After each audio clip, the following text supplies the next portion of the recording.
একবার খাওয়া শুরু করলে আর থামতেই পারবেন না। বাইরের দামি নাস্তার স্বাদও এর কাছে হার মানাবে। এত টেস্টি আর এত সহজ একটা নাস্তা যে খেতে খেতে কখন শেষ হয়ে যাবে বুঝতেই পারবেন না। ঘরে থাকা সাধারণ কিছু উপকরণ দিয়ে তৈরি করে ফেলুন এই ইউনিক ইজি স্ন্যাক্স রেসিপি। চলুন তাহলে রেসিপিটা শুরু করা যাক। প্রথমেই চুলায় একটা প্যান বসিয়ে প্যানের মধ্যে মেজারমেন্ট কাপে মেপে 1 কাপ পরিমাণ পানি দিয়ে দিয়েছি। এবার এই পানির মধ্যে দিয়ে দিচ্ছি হাফ চা চামচ পরিমাণ মৌরি, আর দিয়ে দিব জোয়ান হাফ চা চামচ পরিমাণ, দিয়ে দিচ্ছি ধনিয়া পাতা কুচি 2 টেবিল চামচ পরিমাণ। এবার এখানে দিয়ে দিব তেল 1.5 টেবিল চামচ পরিমাণ, দিয়ে দিচ্ছি স্বাদ অনুযায়ী লবণ। এবার খুব ভালোভাবে নাড়াচাড়া করে পানির সাথে মিশিয়ে নেব।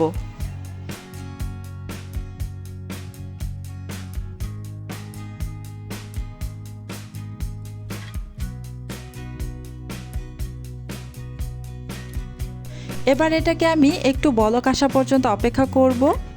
এই যে খুব ভালো করে কিন্তু বলক চলে এসেছে। এবার এখানে দিয়ে দিচ্ছি মেজারমেন্ট কাপে মেপে 1 কাপ পরিমাণ ভেজা চাউলের গুঁড়া। আমি এখানে ভেজা চাউলের গুঁড়া ব্যবহার করেছি, সেই জন্য এখানে কিন্তু মেজারমেন্ট কাপে মেপে 1 কাপ পরিমাণ পানি নিয়েছি আর 1 কাপ পরিমাণই চাউলের গুঁড়া নিয়েছি। আপনারা যদি এখানে মেজারমেন্ট কাপে মেপে শুকনো চাউলের গুঁড়া নেন 1 কাপ পরিমাণ, তাহলে কিন্তু পানি দিয়ে দিবেন 1.5 কাপ পরিমাণ।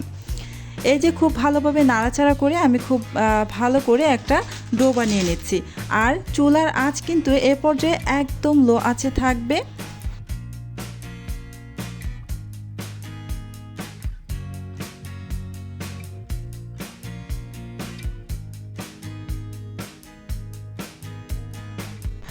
ডোটা আমার একদম রেডি হয়ে গিয়েছে। এবার কিন্তু চুলার আঁচ একেবারে লোতে রেখেই ঢাকনা দিয়ে ঢেকে প্রায় 2 মিনিটের মতো রেখে দিব।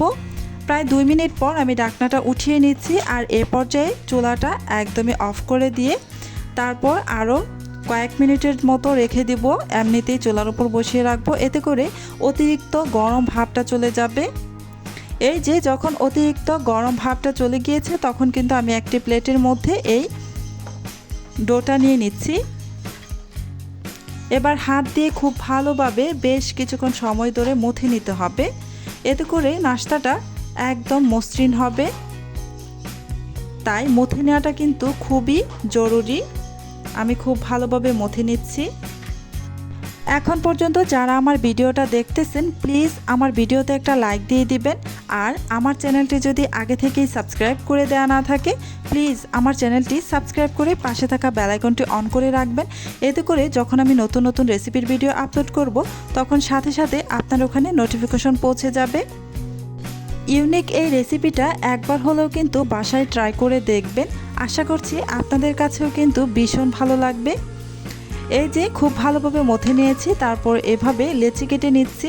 আমি 4টি লেচি কেটে নিচ্ছি একটু বড় বড় করে।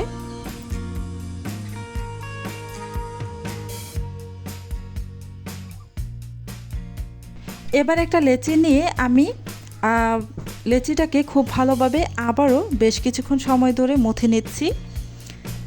এভাবে যদি বেশ কিছুক্ষণ সময় মথে নেন, খুব ভালোভাবে মথে নেন, তাহলে কিন্তু এই নাস্তাটা একদম মসৃণ হবে, দেখতেও সুন্দর লাগবে, ফাটা ফাটা থাকবে না।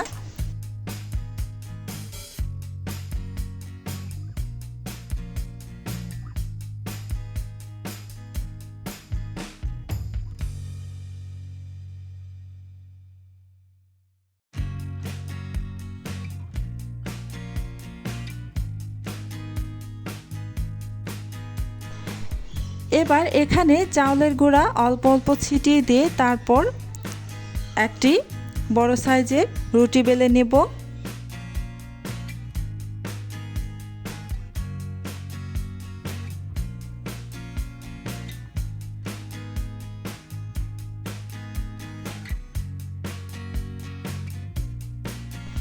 এই তো রুটিটা আমার বেলে নেওয়া হয়ে গিয়েছে। এবার একটি বড় সাইজের বাটি দিয়ে এই রুটির মাঝখানে এভাবে বসিয়ে দিয়ে খুব সুন্দরভাবে এভাবে কেটে নেব।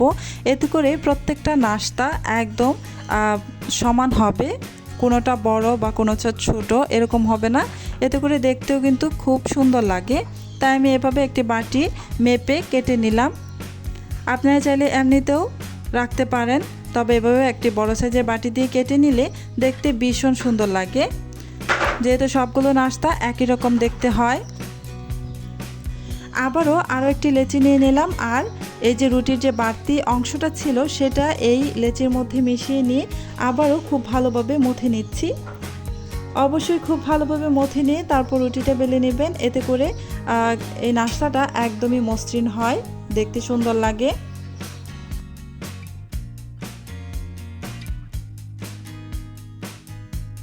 আবারও কিছুটা চাউলের গুঁড়া ছিটিয়ে দিয়ে আমি আবারও বড় সাইজের একটি রুটি বেলে নেব। এই রুটিটা কিন্তু তুলনামূলক একটু মোটা করেই বেলতে হবে, একেবারে পাতলা করে বেলা যাবে না, সামান্য একটু মোটা করে বেলে নিচ্ছি। এই যে এটাও আমার বেলেনা হয়ে গিয়েছে। আবারও বাটি মেপে খুব সুন্দরভাবে এই যে মাঝখানে বসিয়ে সমান করে এই যে কেটে নিলাম।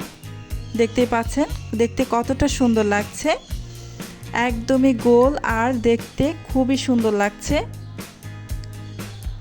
এভাবে আমি বাকি সবগুলো নাস্তা বানিয়ে নিব।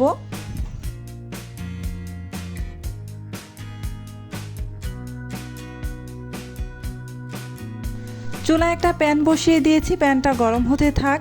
আর এদিকে দেখুন সবগুলো নাস্তা কিন্তু আমি বানিয়ে নিয়েছি। এই নাস্তাগুলোকে এবার আমি ভেজে নেব। সবগুলো নাস্তা দেখতে কিন্তু একই রকম হয়েছে, আর এই নাস্তাটা কেমন মোটা হয়েছে দেখুন, একদমই পাতলা বা খুব বেশি মোটা নয়।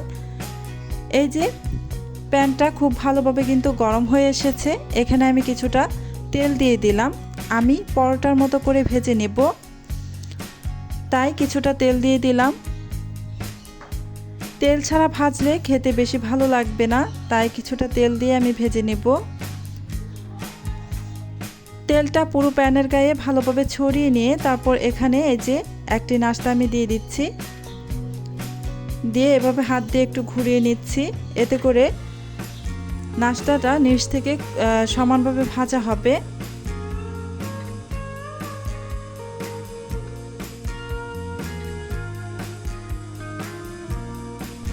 এক পাশে হয়ে এসেছে, তাই আমি উল্টে দিচ্ছি।